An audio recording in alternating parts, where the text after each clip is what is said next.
Wall Street, the epicenter of American corporate power. Capitalism still has many admirers here. The Occupy Wall Street camp in Zuccotti Park has been empty for weeks, cleared of its tents. But on this freezing Manhattan morning in early December, a few people are beginning to gather again. The task ahead is impossible. But just because it's impossible doesn't mean it's not inevitable. Because it's impossible, it's inevitable. We have to break down everything we know. The camp may be gone, but those who've been driving the movement forward are still there. It's gonna be better. It's gonna be stronger. It's gonna be more organized. We're gonna work towards that. Trust us. Have faith. But even before Zuccotti was emptied, the question was always, could the movement continue to grow? Or would its voice be drowned out in the noise of a US presidential election? Fault lines followed some of Occupy Wall Street's key organizers as it fought to stay relevant over the winter months.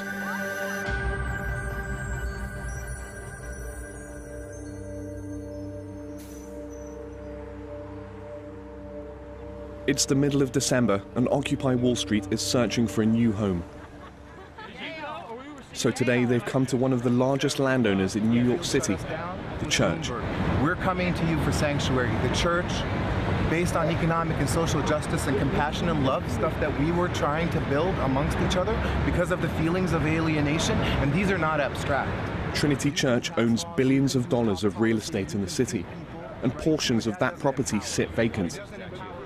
The protesters, along with some supportive clergymen, are asking Trinity to allow them to use the space. Are we saying no to a conversation about you allying with us in public space? I think we said we started the conversation, the quiet conversation. Amin Hussein knows that without an open public space, the movement will lose one of its greatest strengths: visibility. And I'm asking you, take 2 steps out of your comfort zone and recognize that these are moments in history that don't come every now and then.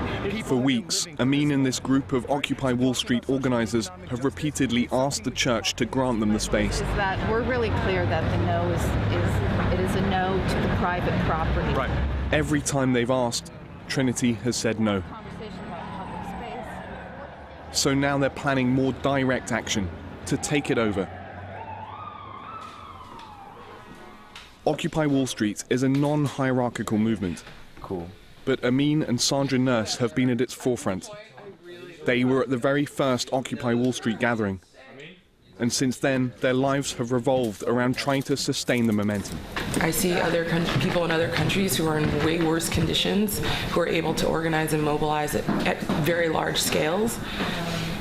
And I don't see that happening here, and it's like, I don't get it. Are you using your own phone or using this phone? No, I'm using this phone for comms. So On the morning of the takeover action, so that's that. they're making last-minute preparations for the day ahead. This phone is also a backup. Is it kind of unpredictable? Just like, I mean, do you never really know what kind of turnout there's going to be, and it's just kind of the moment? Oh yeah, I don't know. You don't know. And it's not about, it's not about success and failure. It is about failing. You're trying to change a system. You're going to fail multiple times. But I think it's also how you define success and failure. And I think part of being in something like this is to change the equation. Is to change the way you do math. It's for people to get involved. And the more people get involved and the more people believe, the more progress you're made. This will be the first major action since tens of thousands took to the streets of Manhattan on November the 17th, 2 days after Zuccotti Park was cleared. Sisters and brothers! Sisters and brothers! We are building up a new world!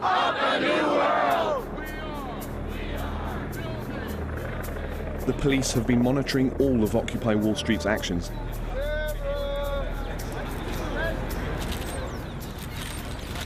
The day gets off to an ominous start. They're quick to detain and arrest Zach, one of the organizers, on a warrant for a previous incident.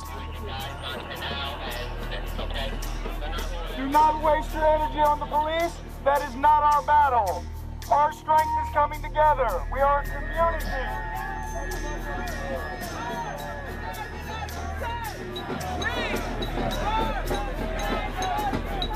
We think this is the point when something is going to happen. We believe some of the protesters are going to try to get over the fence and into the area that they're trying to occupy and make a new encampment for Occupy Wall Street right here.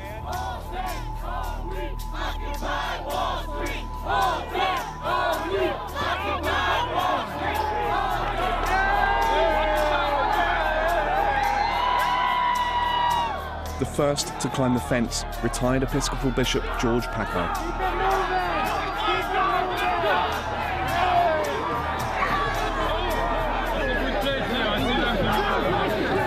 Well, there's already about 50 people who climbed this ladder to get into this space and are now occupying the area that they've been speaking about for weeks.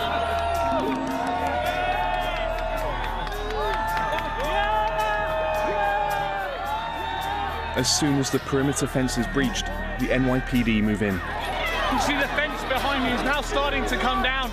The police are pushing through and the protesters are also trying to get onto Trinity Plaza. There's a lot of force being used right now. It's starting to get violent.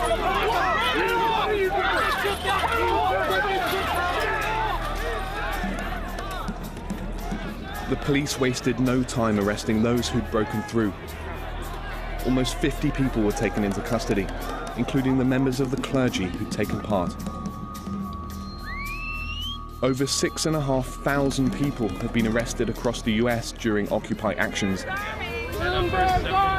While the protesters hadn't achieved their main aim, to establish a new physical camp, they say this action showed that the movement was very much alive. I think you see it. The energy's there, and they know that it's dangerous and that it involves arrests, and they do it. That's a sign. But any way you look at it, a few hundred people was a far cry from the tens of thousands who came out a month ago to protest the clearing of Zuccotti Park. The action also failed in its ultimate objective, finding a new home for the movement. An aim that some say could become a distraction for Occupy Wall Street. In many instances, it was the way that the evictions happened ended up bolstering the movement. We had to figure out what are we doing about space. Are we taking over new space? Are we reimagining what space means and decentralizing and taking over multiple spaces rather than centralizing one individual space? We are now rethinking what this means and trying to figure that out moving forward. While discussions about the importance of space for the movement went on through the winter, perhaps something more important was happening across the United States. This is a neighborhood called East New York in Brooklyn. Alfredo Carrasquillo, Tasha Glasgow, and their 2 children had been in and out of homeless shelters for years. I want to thank first off, this community. Occupy moved him and his family into a vacant home, just one of the 5 million lost to foreclosure since 2006. We break into them and we move people without homes into homes that don't have people. We are taking back our houses. And we feel that that is our way of doing a couple of things. One is challenging land relationships the way they were, but the other is intentionally breaking the laws that we think are immoral, that defend the right of corporations to maintain hundreds of thousands of vacant homes, while there are hundreds of thousands of human beings who need homes sleeping out on the street. East New York has 5 times the foreclosure rate than the average in all of New York State.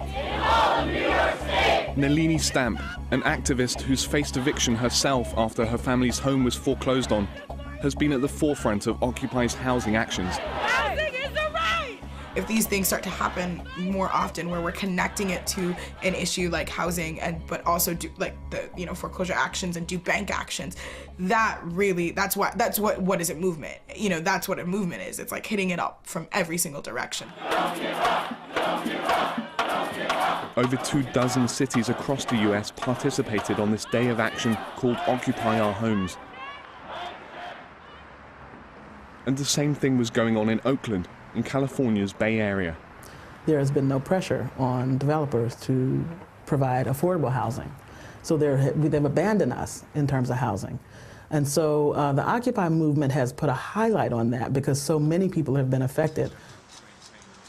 Nell Myand is a housing activist who worked with Occupy to take over this home in West Oakland on the National Day of Action. So young people have been affected in terms of their parents being foreclosed on and their grandparents being foreclosed on, in terms of them not being able to afford housing, right? So there are a whole set of ways that we've all been impacted across the board. And so the moment has arrived. When we visited the property, it was housing for young people who couldn't afford a roof over their heads. It had become a space where they could sleep, meet, and organize. The foreclosure crisis is so bad, it's so severe, and it's so obvious that the police, local and national, did nothing to arrest the people who caused the crisis and who caused homelessness. It would seem very odd and very heavy-handed then for the police to turn around and arrest the people who are trying to solve the crisis by moving people into vacant homes or preventing people from getting evicted in the first place. But that's exactly what has happened. Just 2 weeks after we visited, the house was raided by police and 12 of its occupants were arrested.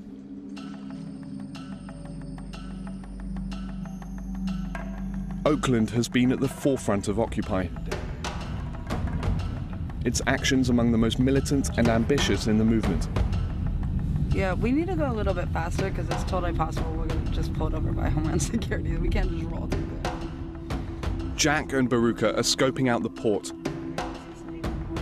We need to figure out where the longshoreman parking is. It's the 5th largest in the United States, generating $8.5 million a day. Talking about blockading this much of the economic apparatus up and down the coast is pretty insane. Occupy Oakland plans to shut it down. So even if the police are blocking off the entrances, we're going to drop people at that police line. They're aiming to mobilize thousands of people, and they're in touch with organizers in several port cities all along the West Coast who are hoping to follow their lead. We're pretty sure they're going to stop the shuttles. And the buses. But if they do, then we just get out. Like I said, hope we get close as possible. Close as possible. The investment bank Goldman Sachs owns a major interest in a company that operates the terminals here. Occupy activists believe that the best way to hurt the 1% is to take aim at their profits. In the civil rights movement, something that was really successful was pinpointed economic boycott. Same thing with the anti-apartheid movement. So we're trying to strategically, bring the occupation movement into something that has more teeth, which is pinpointed economic blockade, spread over an entire geographical area and coordinated between all these different cities and stuff like that.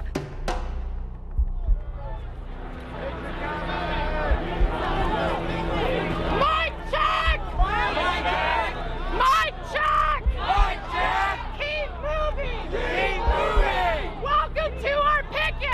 5 a.m. and it's the beginning of the port shutdown. Well, this crowd of around 50 to 60 demonstrators is now being joined by the entire demonstration. Now they've just arrived at the port terminals as reinforcements to make sure the blockade stays in place and that the functioning of the port is shut down. We've got 200 people there right now, and we just want to beef it up. Boots Riley, a musician and an Occupy Oakland organizer, is helping to coordinate to make sure every entrance to the port was blocked. They need backup at the other gate. They need 50 people. They don't have quite 50 people going with them. We need some more folks to go along. Activists needed a large enough crowd so that police would be unable to clear them away. You see the police officers have just burst through the picket line. They're now lining up behind the protesters. There's a bit of tension here. There's been some pushing and shoving, and it seems the atmosphere is getting a little tense.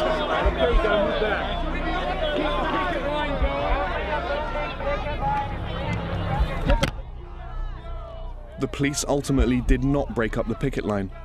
A few thousand protesters, Occupy activists and union members were able to shut down the ports. We got that call. We shut down the morning shift.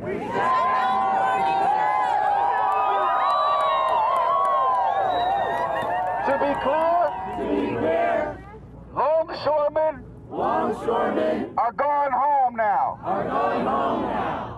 Effectively, the Port of Oakland is shut down. So Vancouver is stores shut down. Portland, San Diego, they're taking arrests.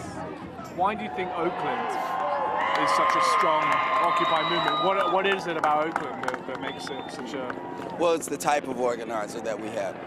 Most of the folks involved in this are not getting paid to be organizers and have not had our politics shaped by, you know, foundation grants or anything like that. Our politics are shaped by only by us having a vision of building a movement that can actually affect change. Well, this movement might be only 2 months old, but they've managed to coordinate a shutdown on one of the biggest ports on the West Coast.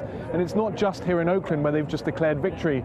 In Vancouver, and in Portland, in Longview, and in cities across the region, there are major ports that have been effectively shut down and coordinated by the Occupy movement. Come on, bam! Yo, from Wall Street to Walmart to Warman, the globe up the factory forming like put another dealer. Some mama's getting door knives. His son ain't never coming home. You rule by warlocks, oil money, and student loans. While Occupy movements across the country have been criticized for having a largely white male demographic, we found the picture to be more complex. And so we say people, not profit. We stand with workers, not capitalists. We are for education and housing, not prisons and police. I was beaten, hogtied, carried to a hospital. Then they turned around and said that they knew nothing about excessive force happening to me. Here in Oakland, the organizers come from a background of protesting against police brutality towards young people of color. I love what I see. Love you. I love you. But let's not do this in vain. Let's continue until the change is made.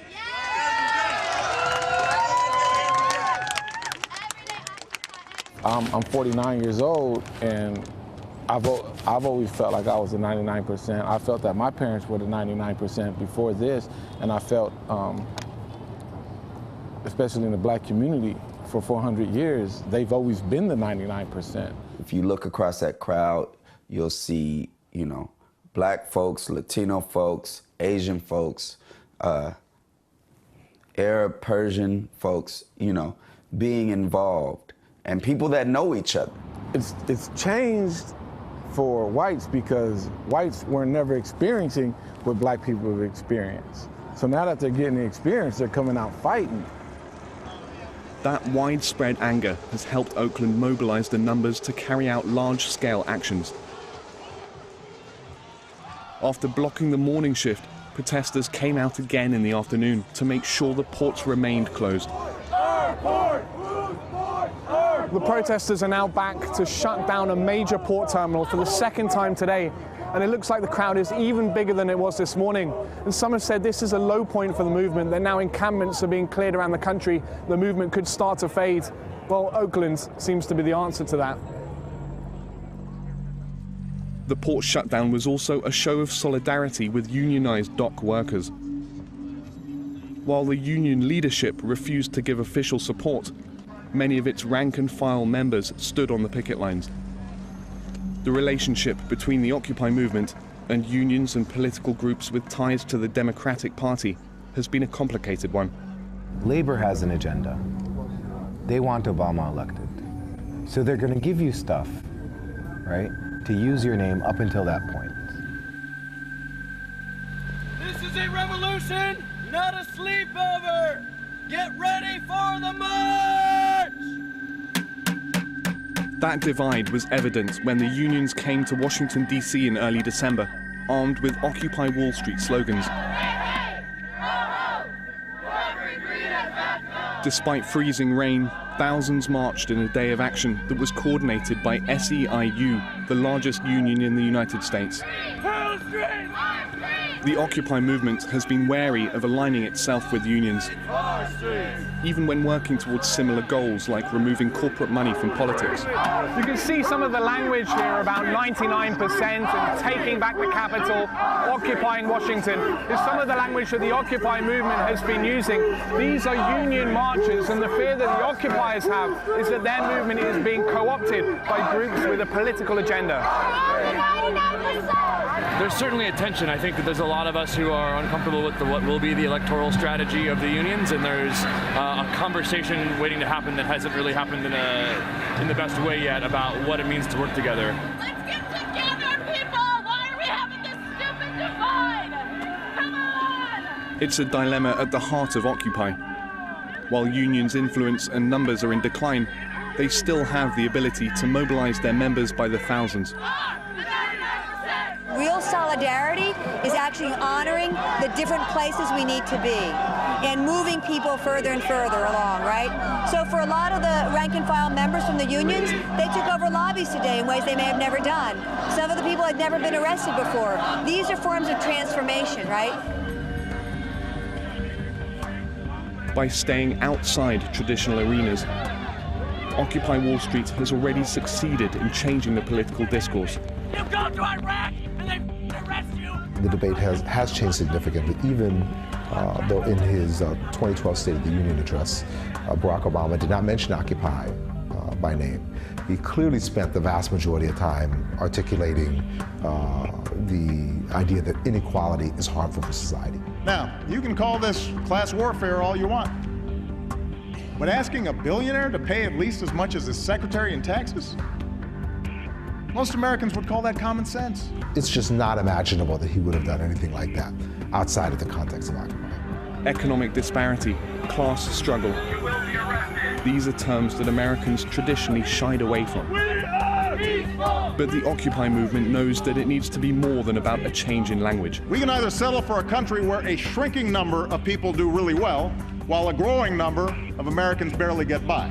I think the big concern is that the Democratic Party is going to try to co-opt this movement. It's going to try to co-opt the ideas and co-opt some of the terminology without co-opting the underlying spirit or co-opting the need for fundamental transformation. Where we can restore an economy where everyone gets a fair shot and everyone does their fair share and everyone plays by the same set of rules. In an election year, Occupy Wall Street is fearful that a desire for systemic change could be buried by a billion-dollar presidential campaign. That the anger at inequality in America will be directed into getting out the vote. It's not the elected politicians that have the power. They are puppets. It's their puppet masters that we need to go after. And if you go after the puppet masters, you get change. The real way we're going to see transformation in society is not by depending on some elected official to do it, but by building such a strong mass movement that the legislative changes will be the result of the movements, will not be the point, will not be the way the movement happens, but will be the natural result, the natural consequence. Staying outside the process, taking over foreclosed homes, blocking ports, acts of civil disobedience. That's how Occupy Wall Street feels it can win. The movement's core message has already got through. US politicians now talk regularly about the 99%. After a long winter, which saw most of its encampments cleared and much of the media attention turn elsewhere, Occupy actions are ramping up once again. They're taking credit for forcing the G8 summit to change venue. A general strike is planned in May, and they're aiming to shut down both the Republican and Democratic conventions. They say that the movement is still very much alive, and that what America has seen so far is just the beginning. It will show up in April, it will show up in March, it will show up on election day. I think spring is going to be completely volatile. I think we're going to see numbers come out that we haven't seen before. Because the economic, political, and social conditions continue to deteriorate. And human beings just, it doesn't matter where you're from or what your history is, you'll always revolt against that.